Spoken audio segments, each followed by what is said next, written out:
Halo pemirsa, apa kabar Anda hari ini? Semoga selalu sehat di masa pandemi dan selalu bersemangat untuk menjalani aktivitas.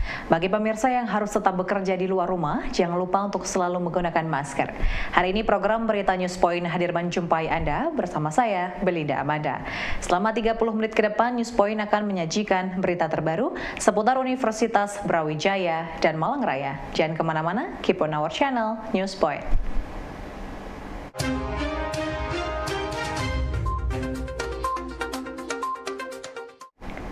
Pemirsa, sebagai upaya menambah pengetahuan mahasiswa dan dosen di bidang agribisnis pertanian, serta kebijakan dan strategi pembangunan perikanan kelautan, FPIK UB mengadakan webinar 3-in-1 dengan tema Policy and Strategy for International Trade of Fisheries Development.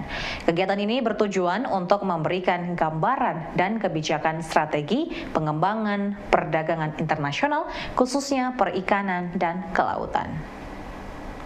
Selanjutnya saya akan menyampaikan gagasan 3-in-1 ini dengan tema Policy dan Strategy of International Trade of Fisheries Development. Diadakan oleh Fisheries Agribusiness Department, Fisheries and Marine Science Faculty Universitas Brawijaya. Kegiatan ini bertujuan untuk memberikan gambaran dan juga pemahaman tentang kebijakan dan strategi pengembangan perdagangan internasional, khususnya dalam bidang perikanan dan kelautan. Tentu mahasiswa yang kami minta untuk aktif mengikuti program 3-in-1 ini adalah dari mata kuliah pengantar agribisnis perikanan, dari mata kuliah kebijakan dan strategi pembangunan perikanan kelautan, serta teman-teman dosen yang harapannya ini adalah untuk recharge pengetahuan kita bersama. Pemirsa, udang menjadi salah satu komoditas perikanan di Indonesia yang memiliki peluang besar untuk dikembangkan. Indonesia menempati urutan ketiga sebagai negara pengekspor udang terbesar di dunia setelah Thailand dan Indonesia. Jenis udang yang dibudidayakan seperti udang windu, udang faname, dan jenis udang lainnya. Udang faname sendiri menjadi udang unggul ekspor di Indonesia dan menjadi primadona karena memiliki nilai gizi tinggi dibandingkan udang lainnya. Nah, kalau Blue Sea adalah peluang usaha di mana pemainnya tidak terlalu banyak atau bahkan sedikit.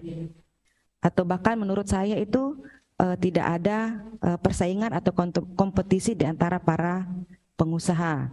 Jadi kalau sudah tidak ada kompetisi, artinya tidak ada perebutan pasar antar sesama pengusaha gitu. Jadi contohnya dalam budidaya udang ini menurut saya, karena saya sudah menjalani dari tahun 2014 itu tidak ada kompetisi atau perebutan harga sesama petambak gitu. Jadi harga itu disesuaikan dengan harga pasar dunia. Jadi udang ini merupakan hasil perikanan yang merupakan kebutuhan untuk ekspor gitu. Jadi berapa ratus pun tonase hasil budidaya yang kita dapatkan itu akan terserap di pasar, baik pasar di nasional maupun sebagai bahan untuk ekspor gitu. Nah, kemudian tadi saya sampaikan itu apa itu Red Sea. Red Sea business beda dengan Blue Sea. Kalau Red Sea itu usaha yang padat usaha atau kompetitornya banyak, sehingga kalau ada kompetitor harga dari sesama pengusaha itu pasti berebut pasar. Contohnya Contohnya di bidang fashion dan makanan gitu, saking masih padat, jadi itu kompetisi harganya cukup berat gitu. Nah, padahal dalam kita membuat suatu usaha, pemasaran itu yang paling utama. Kita punya produk tapi kita tidak ada untuk pasar, itu juga sulit. Nah, tapi dalam budidaya udang tadi saya sampaikan itu benar-benar peluang usahanya masih cukup terbuka luas gitu. Jadi peluang usaha, harga pun itu kita tidak sesuai dengan pasar dunia gitu. Jadi peluang usahanya benar-benar bisa terbuka lebar buat kita semua gitu.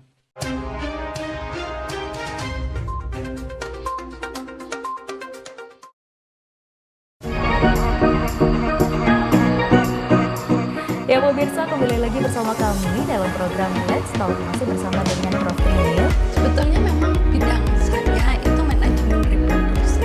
Ya pemirsa, kembali lagi bersama kami dalam program Let's Talk, masih berbincang dengan tema ekowisata. Ekowisata nih sebenarnya konsep baru. Jadi konsep ini lahir setelah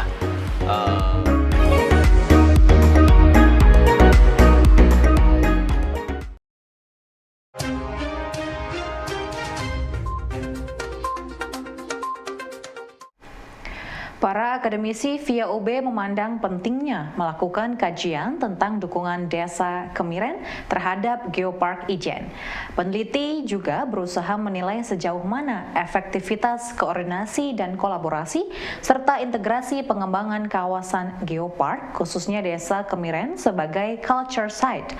Dalam pengembangan kawasan ini, seluruh stakeholder memiliki kontribusi dalam pelestarian lingkungan dan budaya setempat.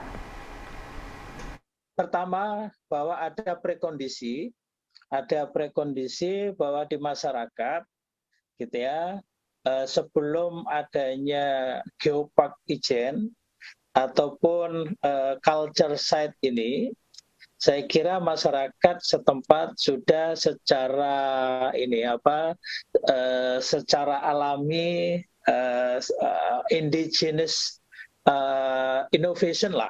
Ya, inovasi lokal, ya, dia memasarkan tradisi-tradisi mereka menjadi menjadi tujuan atau event pariwisata.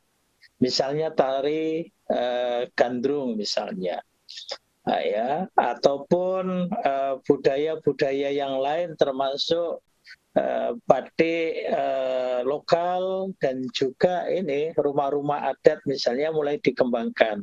Nah dari situ saya kira ada prakondisi yang kemudian masyarakat memandang dengan adanya program pengembangan Geopark Ijen dengan culture site yang ada di Desa Kemiren ini, mereka memandang ada manfaat yang akan diperoleh. Nah, dengan prekondisi semacam ini dan didukung oleh resources yang sudah ada sejauh ini, gitu ya, saya kira menjadi kondisi pendukung lah untuk melakukan pengembangan wisata ini. Ditambah model kolaboratif prosesnya tadi. Ya, antara satu aktor dengan aktor yang lain, saya katakan misalnya pemerintah desa dengan tokoh adat, termasuk dengan para kelompok sadar wisata atau Darwis, dan juga pemerintah Kabupaten Banyuwangi, gitu ya, membangun trust atau trust building. Nah, atas dasar itu saya kira proses kolaboratifnya sudah jalan. Itu yang pertama. Yang kedua komponen prosesnya adalah diskusi atau dialog rutin atau dialog secara berkelanjutan antara mereka yang ada di dalam di dalam tim, ya, termasuk Darwis, Karang Taruna, dan pemerintah daerah maupun pemerintah desa, dan itu aktor-aktor yang lain juga terlibat dalam dialog. Nah, kesadaran tentang hasil awal Misalnya sekarang ini homestay lebih banyak laku di sana karena dengan kemasan rumah adat dan lain sebagainya. Nah, itu kesadaran itulah saya kira membangun kebersamaan dalam konteks kolaborasi untuk pengembangan wisata ini terjadi di sana. Pemirsa, tim E-Dection berhasil mendapatkan juara pertama kategori presentasi dan juara kedua kategori poster dalam ajang kompetisi Pekan Ilmiah Mahasiswa Nasional atau PIMNAS ke-35 yang dilaksanakan di UMM Malang. Tim yang berjumlah 5 orang ini membuat alat preventif hipertensi dan hiperkolesterolemia bagi penderita stroke terintegrasi Internet of Things dengan klasifikasi metode machine learning. Judul dari PKM kami adalah alat preventif hipertensi dan hiperkolesterolemia bagi penderita stroke terintegrasi Internet of Things dengan klasifikasi metode machine learning. Jadi dalam pembuatan alat ini kita dibantu juga oleh dosen pembimbing kita, Ibu Insinyur Rosa Ada, Magister Teknik, yang memberikan semangat dan juga motivasi untuk kita semua. Jadi payah kita terbayarkan dari tiap hari latihan, review, terus kemudian revisi, cari literatur, udah sebanding dengan usaha kita. Alhamdulillah ini sesuai dengan apa yang kita lakukan, apa yang kita persiapkan setiap hari. Hampir 1 bulan kita setiap hari latihan, setiap sore sampai malam, dan terbayarkan dengan 2 juara, 2 medali, yaitu medali emas dan medali perak. Selanjutnya lagi kita akan melakukan suatu penelitian lagi sebelum kita memasarkannya kepada masyarakat luas, di mana kita berharap alat kita itu tadi akan membantu para pasien-pasien stroke maupun yang belum terkena stroke untuk dapat menghindari penyakit stroke itu sendiri.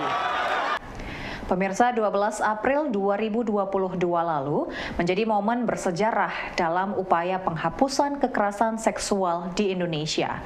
DPR RI akhirnya mengesahkan rancangan Undang-Undang Tindak Pidana Kekerasan Seksual atau RUU TPKS setelah 10 tahun diusulkan oleh Komnas Perempuan dan diperjuangkan oleh berbagai peneliti dan aktivis.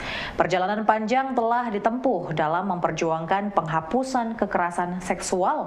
Diawali dari tahun 2012, Komnas Perempuan mengusulkan RUU penghapusan kekerasan seksual.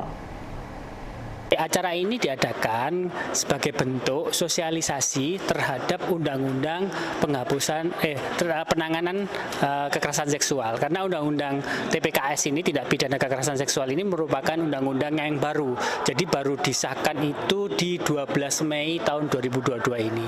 Sehingga acara ini sebagai bentuk sosialisasi terhadap undang-undang tersebut. Baik. Jadi karena ini adalah undang-undang yang sifatnya baru ya.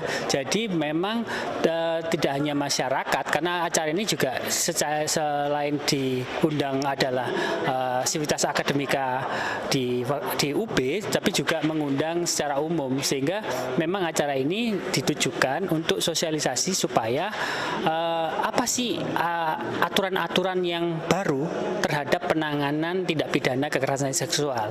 Nah, itu yang memang poin inti dari kegiatan hari ini.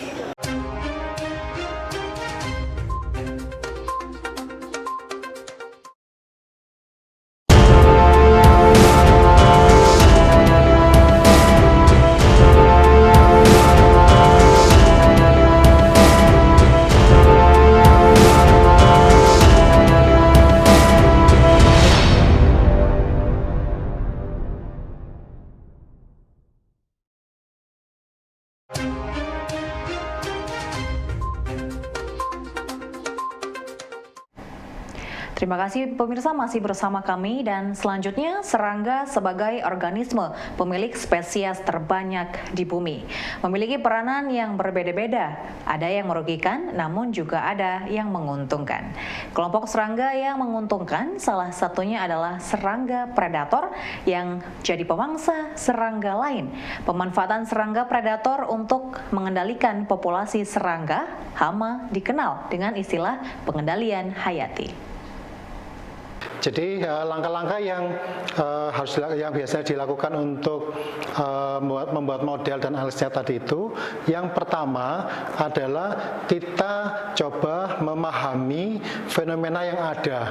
Kalau dalam hal ini, kalau dikaitkan dengan pengendalian hama, ya kita ingin mempelajari atau memahami mekanisme pertumbuhan populasi hama itu sendiri, kemudian musuh alaminya, dan bagaimana interaksi pemangsaan yang terjadi. Termasuk jika di dalamnya itu ada patogen yang kita berikan, misalnya adanya jamur, adanya bakteri, sehingga interaksinya akan semakin banyak dan itu digunakan untuk pengendalian hama. Itu dari pemahaman fenomena tadi itu kita buat model matematika yang biasanya kita lakukan adalah dalam bentuk sistem persamaan diferensial.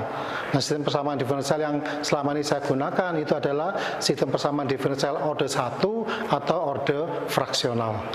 Nah, setelah dapat model, di dalam model itu tadi itu kita mempunyai banyak parameter di mana parameter ini masih bersifat umum dan biasanya tergantung pada kondisi lingkungan yang ada. Nah, kita lakukan analisis, kalau dalam matematika disebut dengan analisis dinamik atau analisis kualitatif ya. Dalam hal ini kita mempelajari perilaku solusi dari model yang kita buat. Jadi sebenarnya kita melihat perilaku bagaimana sih pertumbuhan dari masing-masing spesies, dalam hal ini adalah hama dan predator atau musuh alaminya. Nah, ke depan itu akan mencapai kondisi apa saja. Kadang bisa jadi yang kita ingat adalah kepunahan hama, artinya hama itu akan hilang, ataukah mereka hidup bersama-sama tetapi dalam kondisi yang tidak mengkhawatirkan, dalam arti hamanya ada tetapi masih dalam kontrol gitu ya, ataukah malah musuh alaminya yang habis. Jadi kita akan melihat perilaku dari pertumbuhan populasi masing-masing spesies tadi itu. Itu disebut dengan analisis dinamik atau analisis kualitatif. Pemirsa, rendahnya minat lansia untuk melakukan vaksinasi mendapat perhatian serius dari Dinas Kesehatan Kabupaten Malang. Demi memenuhi target, Dinas Kesehatan Kabupaten Malang pun mengambil langkah solutif dengan melibatkan berbagai pihak agar dapat melakukan komunikasi dan membantu mengerahkan lansia di wilayah-wilayah masing-masing agar dapat melakukan vaksin di Vaskes, sentra layanan vaksinasi terdekat. Tahun 2023 ini memang masih dibayang-bayangi oleh COVID ya, tapi sudah cukup bagus, COVID-nya sudah mulai banyak menurun ya, dan angka kematian juga sangat rendah ya. Tetapi yang mungkin perlu dijadikan catatan untuk tahun ini adalah vaksinasi karena memang merasa bahwa COVID itu sudah tidak ada lagi, masyarakat memang agak sedikit lengah ya, tidak mau booster pertama begitu. Yang lansia juga sudah kami galakkan, semuanya sudah bagus ya, dan sekarang ada lansia dosis booster kedua, itu pun masih belum ada yang belum banyak, maksudnya yang vaksin gitu. Sebenarnya kalau mengenai vaksinnya saya sudah minta cukup banyak ya. Stoknya banyak ya Pak? Ya, saya minta hampir 30 ribuan lebih ya. Tetapi itulah ya, di masing-masing puskesmas itu sebenarnya sudah sangat intens ya untuk menjemput bola ya. Apalagi ada acara-acara di instansi gitu ya yang mengurus surat, itu mesti ditanyain tentang vaksinnya. Kalau sebelum mengurus surat itu sudah disuntik, harus disuntik dulu begitu. Ya, ini dikarenakan karena masyarakatnya memang mungkin sudah merasa bahwa COVID itu sudah lenyap begitu. Padahal ya bisa menjadi momok lagi kalau memang tidak waspada ya gitu. Pemirsa, pemerintah Kabupaten Malang telah menyelesaikan pembangunan rumah sakit daerah Kabupaten Ngantang. Kepala Dinas Kesehatan Kabupaten Malang menjelaskan, Januari 2023 mendatang dibantu oleh tim RSUD Kanjuruhan akan kembali mengoperasikan RSUD Ngantang agar masyarakat, khususnya warga Kecamatan Ngantang, tidak perlu jauh-jauh untuk mendapatkan rujukan. Yang diutamakan saya nanti adalah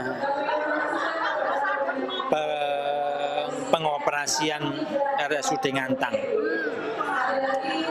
Saya berharap mungkin Januari bisa dioperasikan karena sudah agak lama mati suri ya, belum ada. Ini masih mengurus izin operasionalnya. Insya Allah nanti saya akan membentuk tim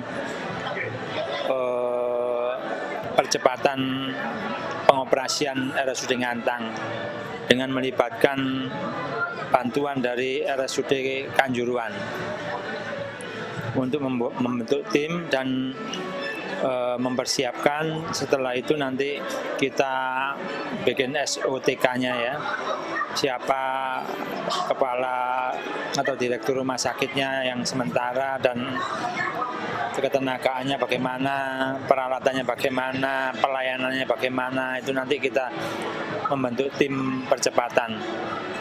Dan insya Allah moga-moga bulan Januari bisa kita fungsikan. Pemirsa, informasi tadi sekaligus menutup perjumpaan kita hari ini. Jangan lupa untuk selalu menyaksikan News Point setiap hari pukul 19.30 waktu Indonesia Barat hanya di UBTV, Televisi Pendidikan Universitas Brawijaya. Saya Belinda Amanda dan seluruh kru yang bertugas pamit undur diri, tetap patuhi protokol kesehatan, wajib menggunakan masker. Terima kasih dan selamat beraktivitas.